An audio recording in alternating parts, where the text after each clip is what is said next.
या सृष्टिः सृष्टुराद्या वहति विधिहुतं याः वीर्या च होत्री ये द्वे कालं विधत्तः श्रुतिविषयगुणा या स्थिता व्याप्य विश्वं या माहुः सर्वबीजप्रकृतिरिति यया प्राणिनः प्राणवन्तः प्रत्यक्षाभिः प्रपन्नस्तनुभिरवतु वस्ताभिरष्टाभिरीशः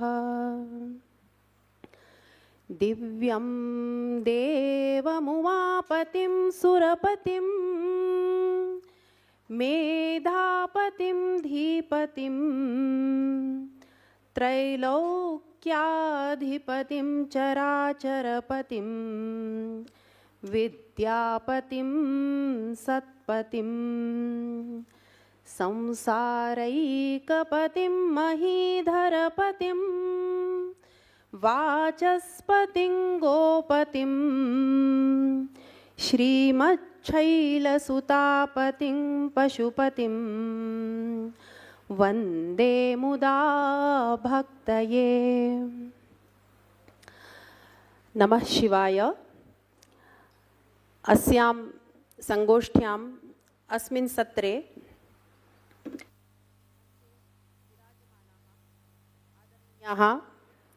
अध्यक्षवर्याः मुख्य वक्तृरूपेण समागताः आदरणीयाः डॉक्टर अवधेश श्रोत्रिय महाभागाः, अत्र पुरतः विद्यमानाः कविकुलगुरु संस्कृत कालिदास संस्कृत विश्वविद्यालयात् समागताः प्रोफेसर प्रसाद गोखले महाभागाः, ज्योतिषशास्त्रविशारदाः डॉक्टर भार्गव महाभागाः, अमेरिका फ्लोरिडातः समागताः डॉक्टर भरतगुप्ता महाभागाः, श्रीमती गुप्ता महोदया, गुजरात प्रान्तात् समागताः लकुलीश दर्शने सिद्धाः स्वामिनः प्रीतमवर्याः, विश्वविद्यालयस्य समेपि प्राध्यापकाः, सत्रस्य सञ्चालकाः आदरणीयाः डॉक्टर विजय शर्मा महाभागाः, अथ च सभायां विराजिताः विविधभागेभ्यः समागताः आचार्याः प्रियछात्राश्च, अथ च सम्प्रति एव समागताः संगोष्ठ्याः संयोजकाः आदरणीयाः श्रद्धेयाः डॉक्टर शुभम शर्मा महाभागाः, तेषामपि अहम् आदौ एव अभिनन्दनं करोमि, यतोहि महत्त्वपूर्णविषये विश्वविद्यालये इयं संगोष्ठी समायोज्यते। संगोष्ठ्याः विषयः वर्तते शैवपरम्परा वास्तुविज्ञानञ्च। यतोहि अत्र सभायां वास्तुविभागस्य ज्योतिषविभागस्य छात्राः वर्तन्ते, अथ च योगविभागस्यापि छात्राः सन्ति, अतः हिंदीभाषायाम् अग्रे वच्मि। संगोष्ठी का विषय वास्तुशास्त्र से संबंधित है और चूँकि वास्तु विभाग के विद्यार्थी हैं और कुछ सामाजिक जन भी संगोष्ठी में दिखाई दे रहे हैं, अतः हिंदी भाषा में ही अपना वक्तव्य प्रस्तुत करती हूँ। बात सर्वप्रथम यह कहनी है कि मैं वास्तु और ज्योतिष की विद्यार्थिनी नहीं रही हूँ, अतः इस विषय में तो मेरा कोई वैसा विशेष ज्ञान और अध्ययन नहीं है, किंतु दर्शन और काव्य में जो शिव का स्वरूप है, उस स्वरूप की संरचना विविध अवसरों पर करने का अवसर भी प्राप्त हुआ है और साथ ही शिव इष्ट देव है, अतः सहज ही मन वहाँ रमता है। अतः अपनी मति से इस विषय पर कुछ कहने का यत्न करती हूँ। दार्शनिक वाङ्मय तथा काव्यों में शिव का स्वरूप। प्रतिकल्पा अवंतिका, यह जो शिव की नगरी है, इसमें शिवार्चन कभी वैदिकों ने किया, कभी पौराणिक काल में हुआ। मत्स्येंद्रनाथ और गोरखनाथ आदि नाथ संप्रदायों के संतों ने भी शिव की अर्चना यहाँ की। और फिर कभी तंत्र, योगाचार, वज्रयान आदि मार्गों से भी शिव पूजे गए। कभी योगियों ने शिव के संबंध में अपना अभिमत प्रकट किया, उसको अनुभूत किया, और कभी कवियों की लेखनी से भी शिव का वर्णन प्राप्त हुआ। तो हम दूसरी ओर देखते हैं तो सुदूर कश्मीर के क्रोड में कविता और केसर के साथ कपाली शिव के भक्तों और साधकों ने शैव दर्शन की मानो एक कल्लोलिनी ही प्रवाहित कर दी और अनेक ग्रंथों का प्रणयन हुआ। हमने कल विद्वज्जनों के मुख से उस प्रत्यभिज्ञा दर्शन, काश्मीर शैव दर्शन की अद्भुत परंपरा का संकेत प्राप्त किया और तत्वों के संबंध में भी विचार हुआ। इसीलिए पिष्ट पेषण न करते हुए अपनी मति से कुछ नवीन कहने का यत्न करती हूँ। जहाँ हम देखते हैं कि काव्य की धारा ने शिव को कभी प्रेम से परिपूर्ण भरता बताया, तो कभी पूज्य देव के रूप में स्तवन किया और मानो जन मन में ही उसे बिठा दिया। तो दर्शन के प्रवाह ने संपूर्ण सृष्टि को ही मानो शिवमय सिद्ध कर दिया। इन दोनों धाराओं में से काश्मीर शैव दर्शन के जो प्रतिनिधि ग्रंथ हैं और आचार्य हैं, उनके मत में शिव का स्वरूप क्या है, और कवियों के जो प्रतिनिधि है कालिदास, उनके काव्यों में शिव के स्वरूप की एक दिव्य और भव्य झांकी, क्योंकि शिव की चर्चा है तो वो दिव्य और भव्य हो जाती है, कहे कोई भी। उसकी प्रस्तुति इस आलेख के माध्यम से करने का मैं प्रयत्न करती हूँ। संगोष्ठी का संबंध वास्तु से है, इसीलिए इतना ही कहना चाहती हूँ। कल भी चर्चा हुई थी कि जो इसकी व्युत्पत्ति है, वसंती प्राणिनो यत्र इति वास्तु, जहाँ प्राणी वास करते हैं वो वास्तु है। तो दर्शन के परिप्रेक्ष्य में हम देखते हैं तो मानो शिव ही वास्तु है, क्योंकि शैव दर्शन कहता है कि संपूर्ण जगत शिव में समाहित है और शिव संपूर्ण जगत में समाहित है। इस परम शिव के दो स्वरूप हैं, विश्वोत्तीर्ण और विश्वमय। विश्वोत्तीर्ण अवस्था में शिव केवल प्रकाशमय है और यह संपूर्ण जगत उस अवस्था में शिव में ही विद्यमान रहता है, किंतु उस तत्व को यह आभास नहीं होता। यह अव्यक्त, अव्याकृत, सन्मात्र, निरंश, असीम शुद्ध और गूढ़ सत्य की एक परम गहन और अनिर्वचनीय दशा है।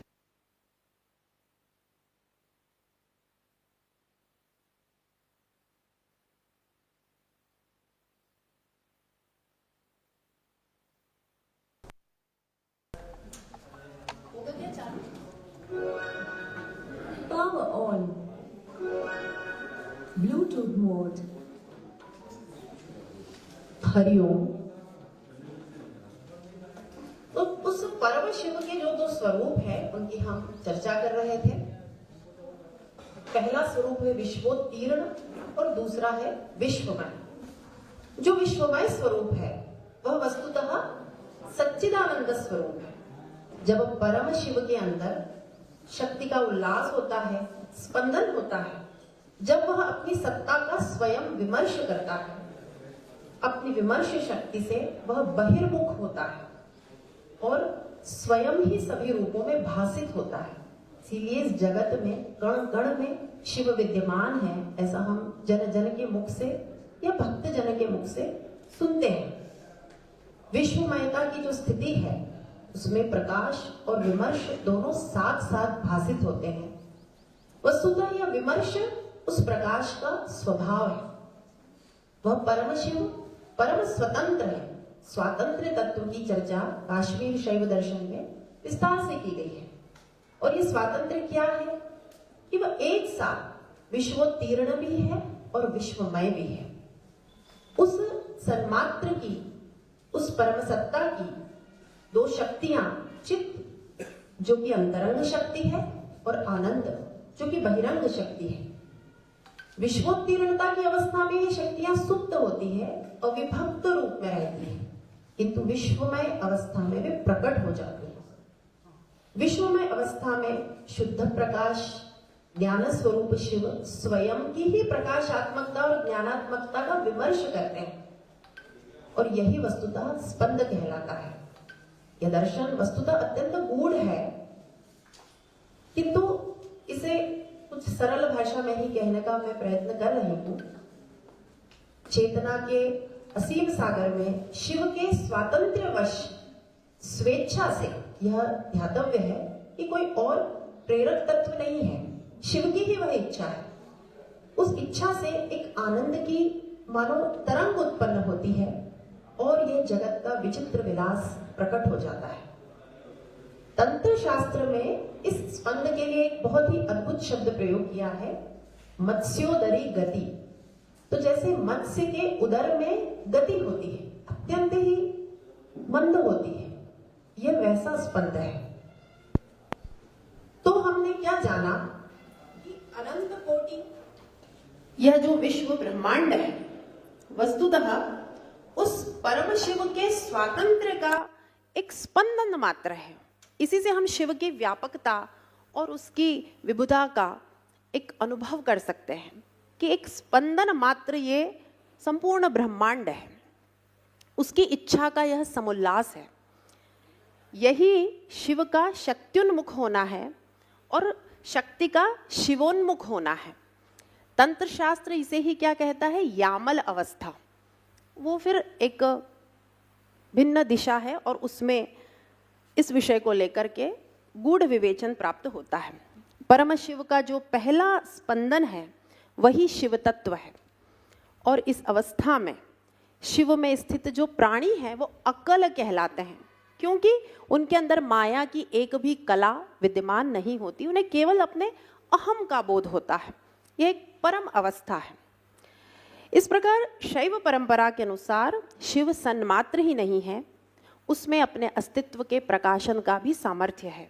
प्रकाश और विमर्श, इन दोनों का यह समन्वय ही अद्वैतवाद कहलाता है, और यह अद्वैत तत्व ही सृष्टि, संहार, स्थिति, निग्रह और अनुग्रह, इन 5 कृत्यों में निरंतर रत रहता है। शक्ति का क्या तात्पर्य है, तो चित्त, आनंद, ज्ञान, इच्छा और क्रिया। ईश्वर इन शक्तियों के प्रयोग में, संकोच में और विकास में पूर्णतः स्वतंत्र है, यही उसका स्वातंत्र्य कहलाता है। तो सारांश यह है कि यह जगत वस्तुतः क्या है, कुछ नहीं, सब कुछ शिव की शक्ति का ही दर्शन है। और इस लोक की ये जो विचित्रता और विविधता हमें दिखाई देती है, यह उसके स्वातंत्र्य का उद्घोष है। वह जैसा चाहे वैसा हमें बनाता है। तो यह वस्तुतः ज़्यादा गहरा विचार हो रहा है, और चूंकि शैव दर्शन की तत्वमीमांसा पर कल आचार्य गुरुवर प्रोफेसर बालकृष्ण शर्मा महोदय ने विस्तार से व्याख्यान किया है, अतः उस विषय को छोड़ते हुए और साथ ही अन्य दर्शनों के जो मत है उनका जो खंडन भी शैव दर्शन में किया गया है, उन बिंदुओं को भी छोड़ते हुए आगे सभा की दृष्टि से और छात्रों की दृष्टि से, विद्वज्जन तो इस दर्शन से पूर्ण रूप से भिज्ञ ही है, किंतु उसे त्यागते हुए काव्य के रस से परिपूर्ण जो शिव का मधुर और मनोहर स्वरूप है, उसके संबंध में कुछ बात कहती हूँ। और जैसा मैंने पहले भी कहा था कि संपूर्ण संस्कृत साहित्य के जो प्रतिनिधि कवि हैं, उनमें भी जो प्रधान है महाकवि कालिदास, उनका जो साहित्य है, उस साहित्य से ही कुछ उदाहरण लेकर के मैं अपनी बात को कहती हूँ। क्योंकि कालिदास शिव में ही रमण करते हैं।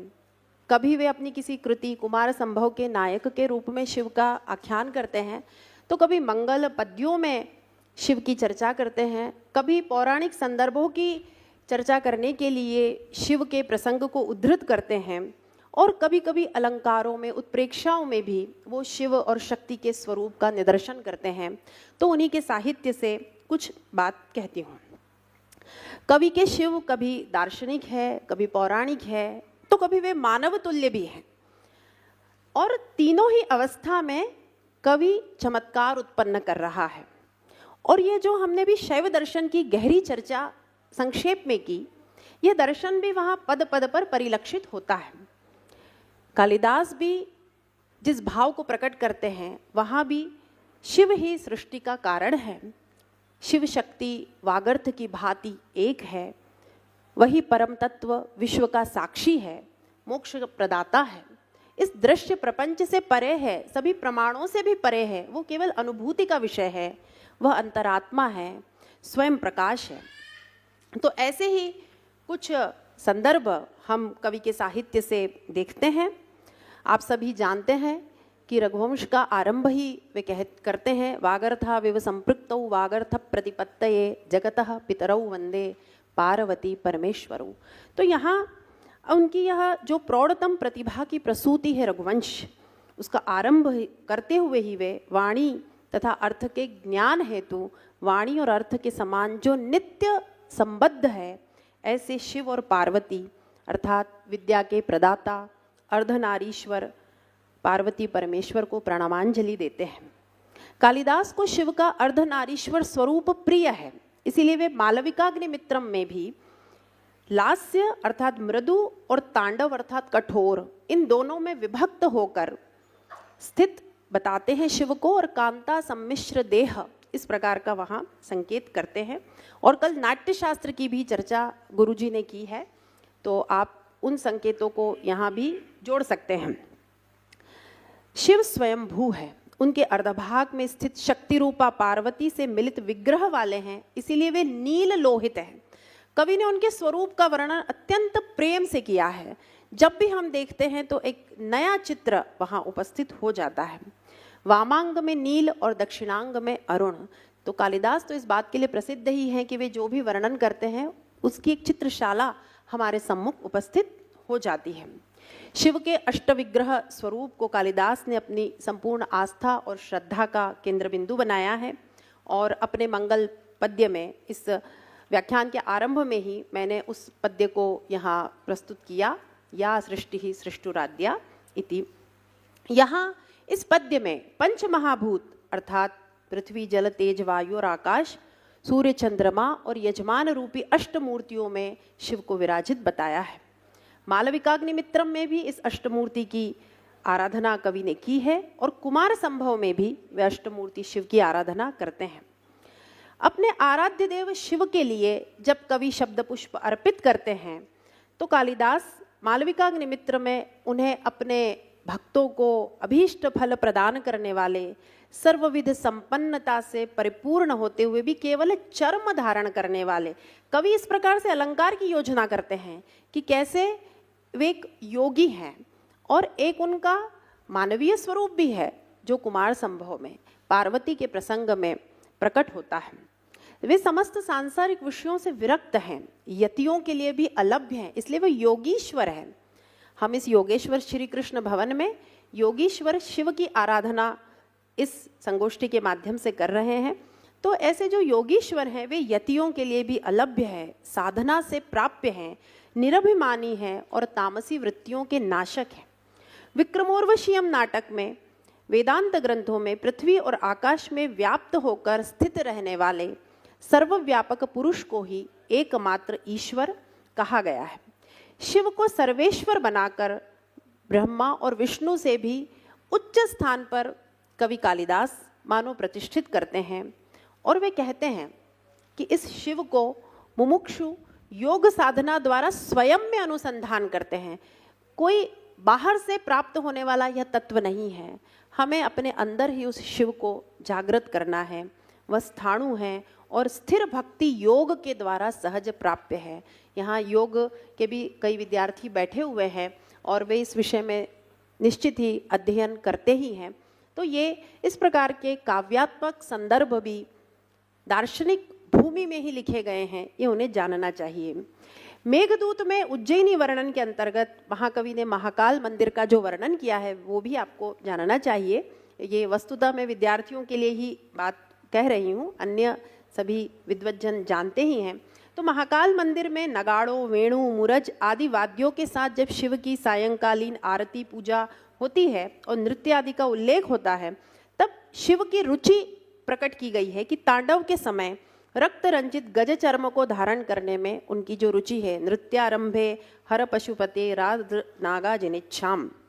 मालविकाग्निमित्रम में कालिदास ने शिव को कृत्तिवासा कहा है, और ये पुराणों में भी ये उल्लेख आता है कि गजासुर मर्दन के पश्चात उसके रक्ताद्र चर्म को धारण कर शिव ने तांडव किया था। तो ऐसे कई सारे जो संदर्भ है जो शिव के पौराणिक स्वरूप को व्यक्त करते हैं, उन्हें भी कवि इस प्रकार से कहीं जोड़ देते हैं, और कभी वे एकदम दार्शनिक परंपरा के प्रतिनिधि बन जाते हैं, और अभी हम कुछ प्रसंगों में देखेंगे कि वो किस तरह से एक बहुत ही प्रेम करने वाले पति के रूप में उपस्थित हो जाते हैं, कभी वे एक भक्त वत्सल देव के रूप में उपस्थित हो जाते हैं।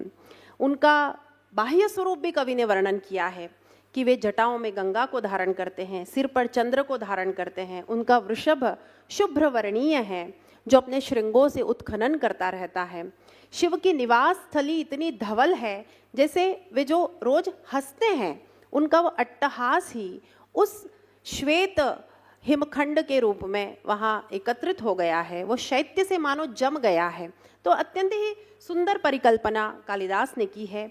हिमालय पर अंकित शिव के पादन्यास की चर्चा की है, और चूंकि योग के विद्यार्थी यहाँ बैठे हैं तो शिव की जो योग मुद्रा का वर्णन कुमार संभव में प्राप्त होता है। सती ने देह त्याग कर दिया है, शिव ने योगी का स्वरूप धारण कर लिया है। वे योगी ही हैं, स्वरूप वे धारण नहीं करते, वस्तुतः वे योगी ही हैं, किंतु वे उस मुद्रा में विद्यमान हैं।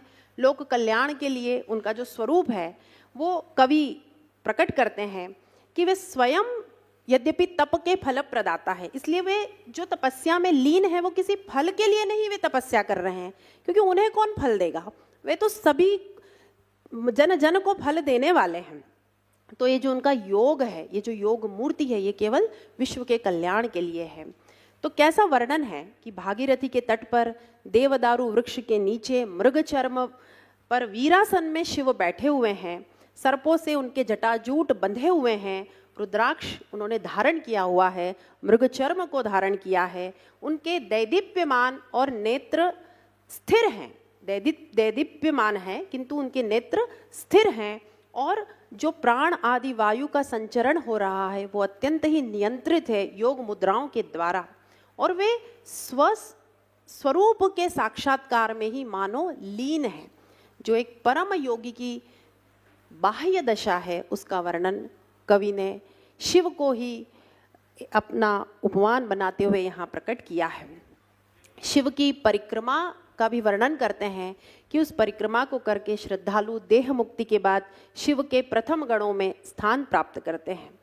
यहाँ हम कुछ विशेष जो संदर्भ है कुमार संभव महाकाव्य के, उन पर ध्यान देते हुए इस व्याख्यान को समाप्त करते हैं कि तारकासुर के वध हेतु शिव और पार्वती की संतति प्राप्ति के लिए जब कामदेव को आदेश दिया जाता है तो उसके सम्मोहन अस्त्र से क्षण भर के लिए शिव की चित्तवृत्ति विचलित होती है, और सती के देह त्याग के पश्चात निसंग और एकाकी शिव पिता की अनुमति से सेवारत अद्वितीय सुंदरी परिचारिका पार्वती की ओर किंचित आकृष्ट होते हैं, किंतु तपस्या की मर्यादा को भंग करने वाले कामदेव को एक भ्रूक्षेप के माध्यम से वे भस्मीभूत कर देते हैं।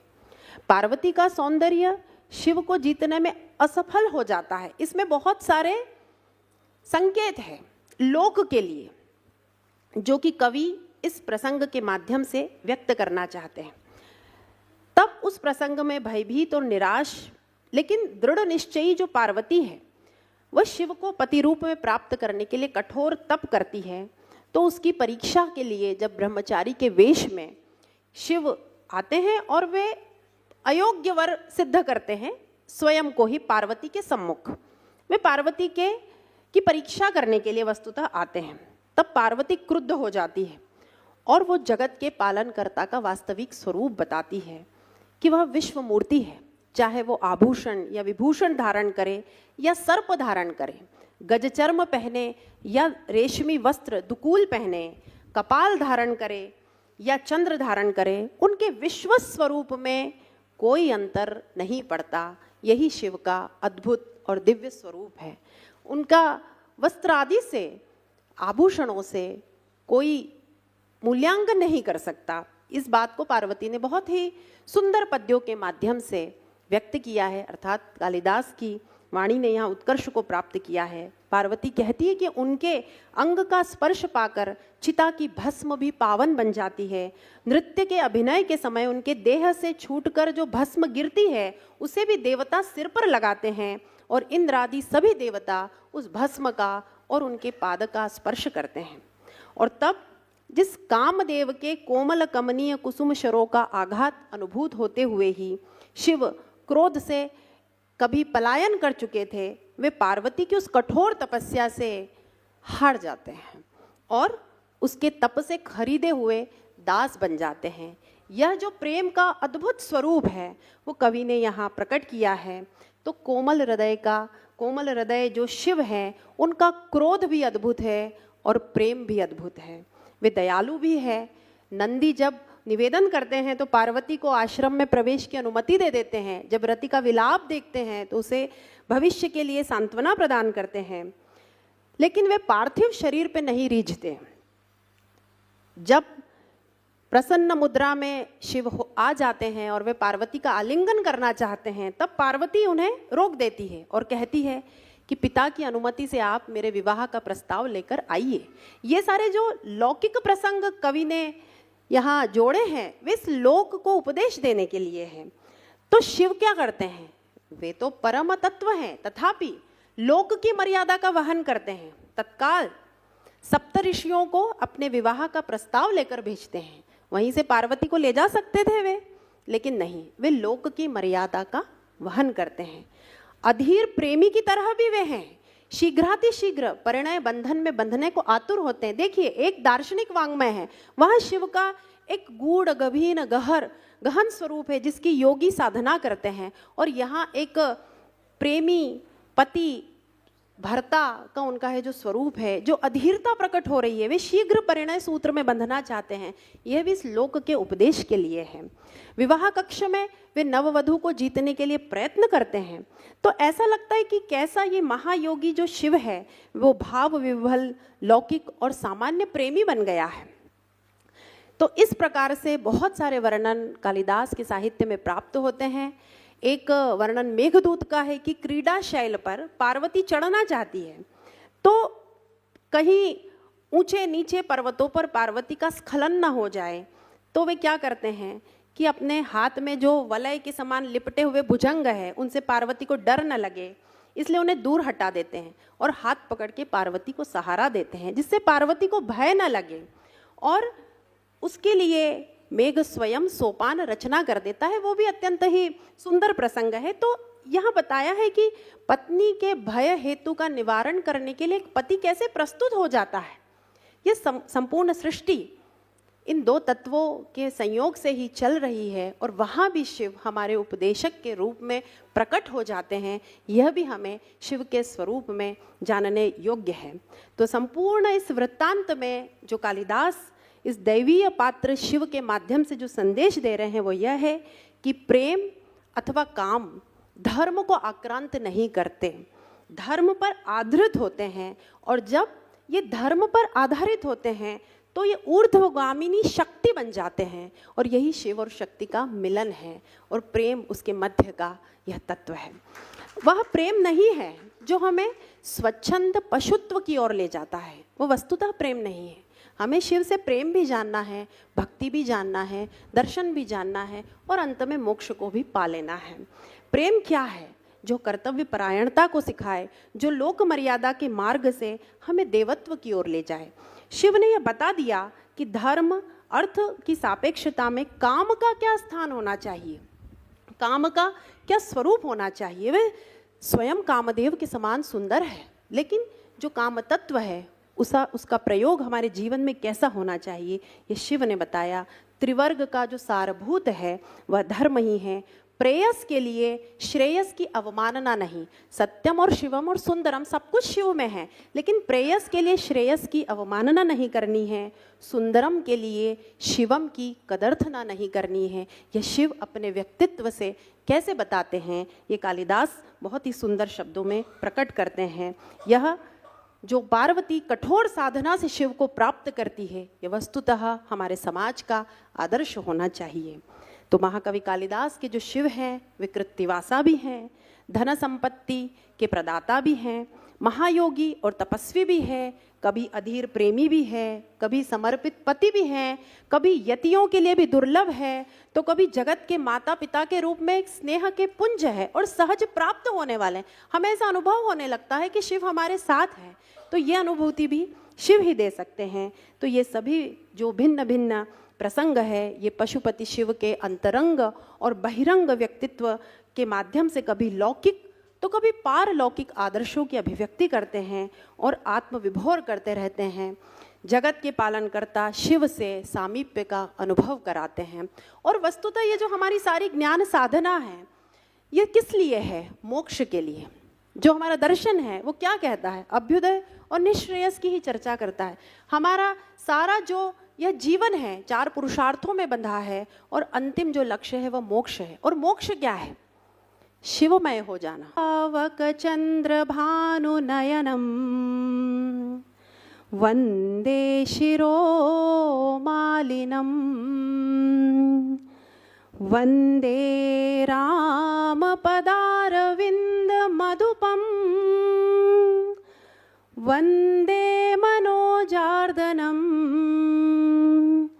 वंदे हम गिरिजावरम सुखकरम वंदे शिवम शंकरम वंदे शिवम शंकरम। नमः शिवाय। धन्यवाद। बहुत बहुत धन्यवाद महोदया। जिस तरह से आपने रस, नाट्य और दर्शन के विविध उदाहरणों से अपने विषय को रखा, तो वास्तु का मुख्य प्रयोजन